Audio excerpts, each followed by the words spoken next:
안녕하세요. 오늘 저희와 함께 아주 특별한 탐구를 시작할 준비, 되셨나요?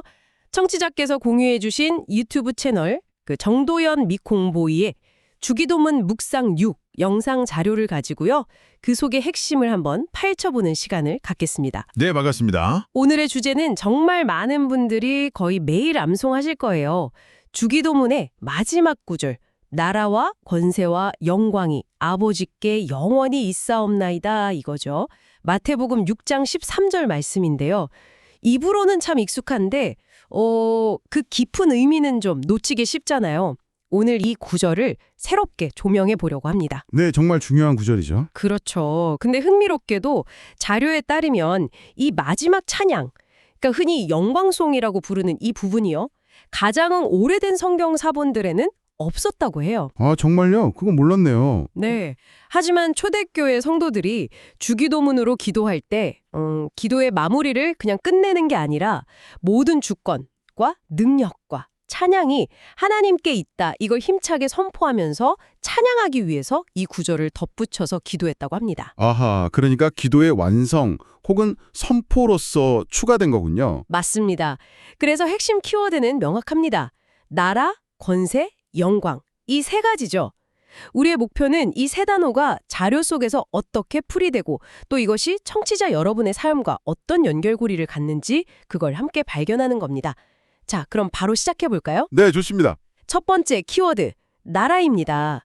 하나님의 나라라고 하면 뭔가 좀 거창하고 어쩌면 저 하늘 어딘가에 있을 법한 그런 이미지가 떠오르는데요. 자료에서는 이 개념을 어떻게 설명하고 있나요? 이 나라가 하나님께서 직접 창조하시고 또 구원하신 나라라는 점을 강조해요. 창조하시고 구원하신 나라. 네, 단순히 존재하는 공간이 아니라 하나님의 말씀으로 빛이 있으라 하시면서 무에서 유를 창조하신 그 창조의 역사가 담겨 있고요. 더 나아가서 죄로 인해 망가진 세상을 회복시키기 위해 하나님 자신이 직접 인간의 몸을 입고 오셔서 십자가를 지심으로 완성하신 그 구원의 역사, 그게 기반이라는 것이죠. 아, 네네. 창조와 구원. 그 두 가지가 하나님 나라의 시작점이자 근간이다. 이런 말씀이시군요. 맞습니다. 그런데 그 나라가 구체적으로 어디에 있다는 걸까요? 뭐 하늘 아니면 바로 그 지점이 중요합니다. 자료는 이 나라가요. 물리적인 장소, 그 이전에요. 우리 안에 임하는 나라라고 설명을 해요. 우리 안에요? 네, 예수님 당시에 바리새인들이 하나님 나라가 언제 임합니까? 하면서 막 눈에 보이는 증거를 찾으려고 했을 때요. 예수님께서는 하나님의 나라는 볼 수 있게 임하는 것이 아니요. 또 여기 있다 저기 있다고도 못하리니 하나님의 나라는 너희 안에 있느니라. 이렇게 말씀하셨다는 거죠. 누가복음에 나오죠. 아, 그렇군요. 우리 안에 있다. 그러니까 하나님께서 지금 나의 마음을 다스리시는 그 상태. 그게 하나님 나라다. 그렇죠. 하나님께서 지금 나의 마음을 다스리시고 통치하시는 상태, 그게 바로 하나님 나라의 현재적인 임재라는 겁니다. 내 마음이 먼저 그분의 통치 아래 들어갈 때 그때 내가 하나님 나라가 되는 것이죠. 아, 그러니까 나라가 외부에 있다기보다 그 내면의 상태, 하나님과의 관계에 초점을 맞추는 거군요. 네, 그렇습니다. 그렇다면 우리가 살아가는 이 세상 나라와는 어떤 점이 다를까요? 자료에서 특히 강조하는 대비점이 있을까요? 네, 몇 가지 핵심적인 대비를 통해서 그 본질을 드러냅니다. 가장 인상적인 대비 중 하나는요. 세상 나라는 주로 보이는 것, 물질적인 것에 좌우되지 않습니까? 네, 그렇죠. 아무래도. 하지만 하나님 나라는 보이지 않는 것, 즉 듣는 것, 바로 하나님의 말씀을 통해서 보이는 세상을 다스린다는 점입니다. 눈에 보이는 현실, 그 너머의 말씀을 붙잡는 것이죠. 보이는 것이 아니라 들리는 말씀으로 세상을 다스린다? 오, 이거 흥미로운 관점이네요. 또 다른 중요한 차이점은요? 또 다른 중요한 대비는 가치의 우선순위입니다. 세상 나라는 보통 뭘 먹을까, 뭘 마실까, 어떻게 더 많이 가질까 여기에 집중하는 경향이 있잖아요. 네, 생존과 소유죠. 근데 하나님 나라는 의와 평강과 희락의 나라라고 정의됩니다. 로마서에 나오죠. 여기서 의는 단순히 착하게 사는 걸 넘어서요. 십자가에 달리신 예수 그리스도를 믿는 그 믿음, 그걸 의미한다고 자료는 설명합니다. 아, 의가 믿음이군요. 네, 즉 생존이나 소유가 아니라 하나님과의 올바른 관계, 그리고 거기서 오는 평화와 기쁨, 이런 내면의 상태가 핵심 가치라는 거죠. 그리고 세상 나라와 가장 극명하게 대비되는 지점 중 하나로 희생의 방향을 꼽을 수 있겠군요. 맞습니다. 그 점이 아주 중요해요. 세상 나라는 종종 지도자 한 사람의 뜻이나 야망을 위해서 다수가 희생되는 구조로 보이기도 하잖아요. 네, 역사적으로도 그렇고. 그런데 하나님 나라는 정반대입니다. 하나님 자신의 희생, 즉 예수 그리스도의 십자가 죽음을 통해서 하나님의 뜻, 그러니까 이 땅의 사랑을 이루시는 방식으로 세워졌다는 겁니다. 정치혁명이나 무슨 군사력이 아니라 자기 희생적인 사랑으로 나라를 세우셨다는 점, 이걸 자료는 매우 강조합니다. 아, 스스로를 희생해서 세우신 나라? 정리해보면 하나님의 나라는 창조와 구원의 뿌리를 두고 지금 내 안에 임하고 보이는 세상 너머의 말씀을 따르고 의와 평강과 기쁨을 추구하며 무엇보다 하나님의 자기 희생적 사랑으로 세워진 나라. 이렇게 이해할 수 있겠네요. 네, 정확합니다. 청취자 여러분, 이 나라의 개념이 여러분의 생각과 어떻게 연결되시나요? 자, 그럼 두 번째 키워드, 권세로 넘어가 보겠습니다. 네. 권세하면 역시 힘, 능력, 통제력 이런 단어들이 연상되는데요. 하나님 나라의 권세는 어떤 모습일까요? 이것도 세상의 권력과는 다른 의미겠죠? 네, 그럼요. 전혀 다른 차원의 이야기입니다. 자료는 놀랍게도요. 하나님 나라의 권세의 핵심이 바로 예수님의 십자가라고 말합니다. 십자가요? 권세의 핵심이 십자가다. 이건 정말 역설적으로 들리는데요. 보통 십자가는 좀 약함, 패배 이런 상징 아닌가요? 그렇죠. 세상적인 관점에서는 그렇습니다. 하지만 자료는 사도 바울의 말을 빌려서요. 모든 권세는 하나님께로부터 온 것이고 그 권세의 궁극적인 표현이 바로 아들을 내어주신 십자가 사건이라고 설명을 합니다. 아, 이 십자가를 통해서 죄와 죽음의 권세가 깨어졌고 용서와 새 생명의 길이 열렸기 때문이죠.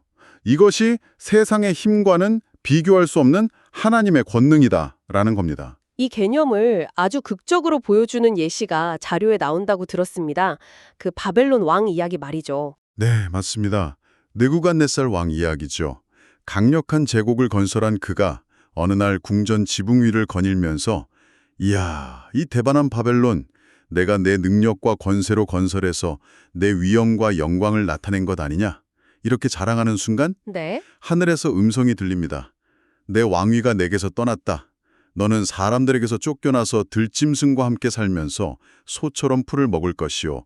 7대를 지내고 나서야 지극히 높으신 이가 사람의 나라를 다스리시며 자기의 뜻대로 그것을 누구에게든지 주시는 줄을 알게 될 것이다. 다니엘서에 나오죠. 와, 정말 극적인데요. 그래서 그 예언대로 되었나요? 네, 실제로 그는 7년간 왕위에서 쫓겨나서 들짐승처럼 지냈다고 합니다.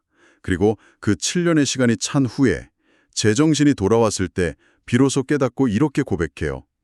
내가 하늘을 우러러 보았더니 내 총명이 다시 내게로 돌아온지라. 지극히 높으신 이에게 감사하며 영생하시는 이를 찬양하고 경배하였나니 그 권세는 영원한 권세요. 그 나라는 대대에 이르리로다. 이야, 그는 자신의 힘을 막 자랑하다가 철저히 낮아진 후에야 진정한 권세가 어디로부터 오는지 그 주인이 누구인지를 깨닫고 하나님을 찬양하게 된 것이죠. 자료는 이 이야기를 통해서 권세의 참된 의미를 아주 생생하게 보여줍니다. 네네. 제가 제일 높은 줄 알았는데 제 위에 하나님이 계신 줄 알았습니다.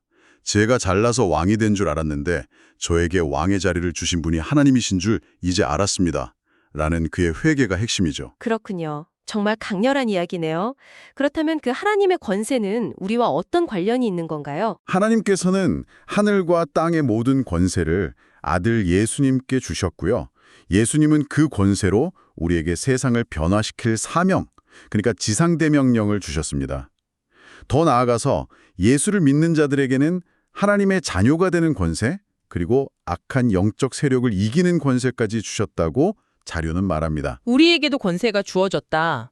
그런데 이 모든 권세의 본질이 사랑이라고요.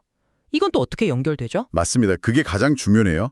하나님 자체가 사랑이시기 때문에 요한일서에 나오죠.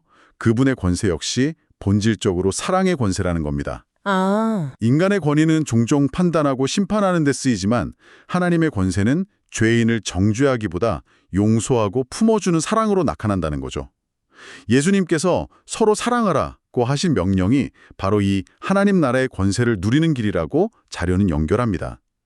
우리가 기도하는 이유도 모든 권세가 바로 이 사랑의 하나님께 있기 때문이고 그 권세를 위임받으신 예수 그리스도의 이름으로 나아가는 것이다 라고 설명하고요. 와, 권세가 십제가, 자기 희생, 용서, 그리고 궁극적으로는 사랑의 뿌리를 둔다는 것. 느부갓네살 왕의 이야기는 그 의미를 정말 강렬하게 보여주네요.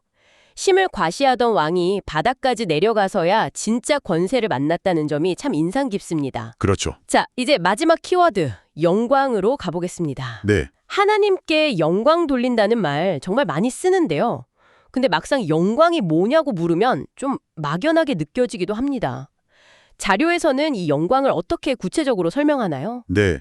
영광 역시 추상적인 개념이 아니라요. 우리의 믿음과 삶의 태도, 그리고 아주 구체적인 행동을 통해 드러나는 것이라고 설명을 합니다. 단순히 찬양을 부르거나 종교적인 행위를 하는 것, 그것만이 영광이 아니라는 거죠. 예를 들면 어떤 것들이 있을까요? 삶 속에서 하나님께 영광을 돌린다. 이게 구체적으로 어떤 모습일까요? 자료는 몇 가지 중요한 예를 드는데요. 첫째는 내가 누구인지 아는 것입니다. 내가 누구인지 안다. 네. 내가 그냥 우연히 생긴 존재가 아니라 하나님의 형상대로 아주 특별하게 창조된 존귀한 피조물이다. 이걸 믿는 것 자체가 하나님께 영광이 된다고 합니다. 아, 존재에 대한 인식 자체가 영광이군요. 그렇죠. 둘째는 구원받았음을 고백하는 것입니다. 죄로 인해서 죽을 수밖에 없었던 내가 하나님의 그 놀라운 사랑의 권세, 즉 십자가의 은혜로 용서받고 구원받았다. 이걸 진심으로 인정하고 고백하는 것이죠.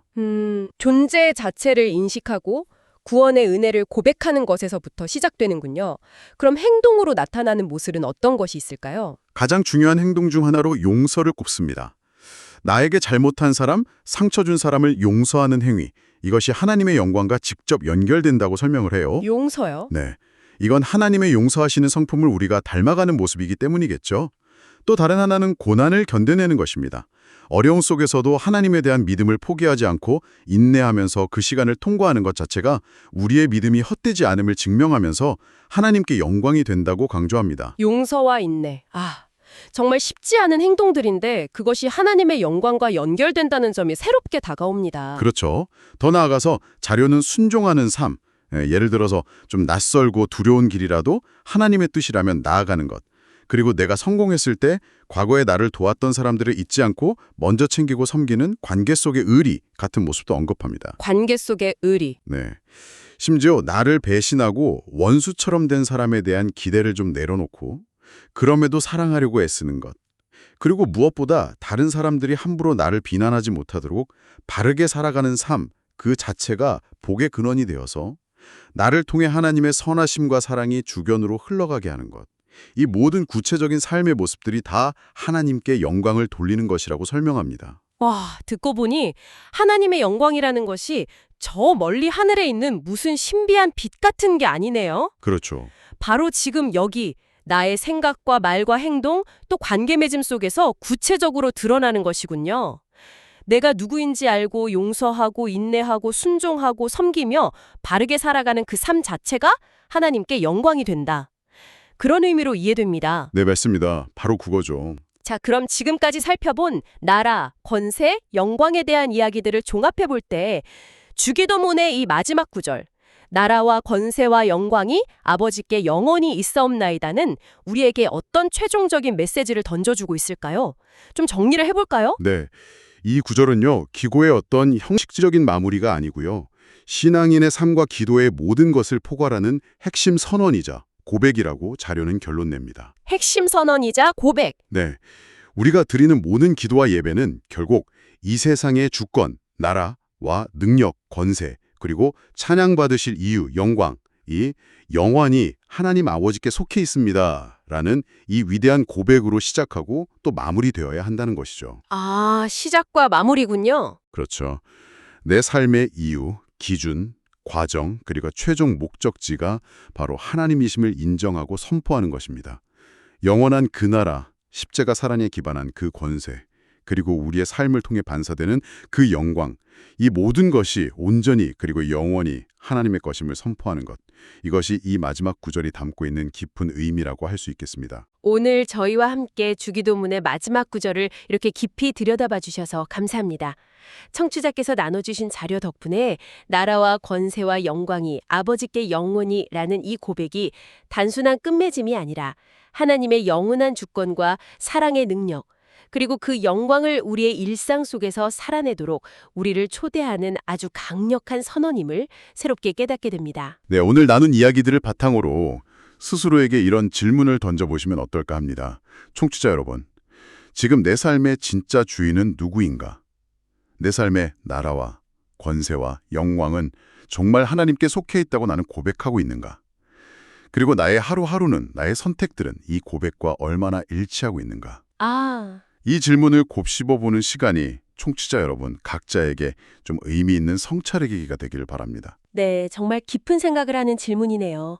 청취자 여러분께서도 오늘 함께 나눈 이야기들을 각자의 삶의 자리에서 되새기시면서 더 깊은 의미를 발견해 가시기를 바랍니다. 오늘 저희의 이야기는 여기까지입니다. 감사합니다. 감사합니다.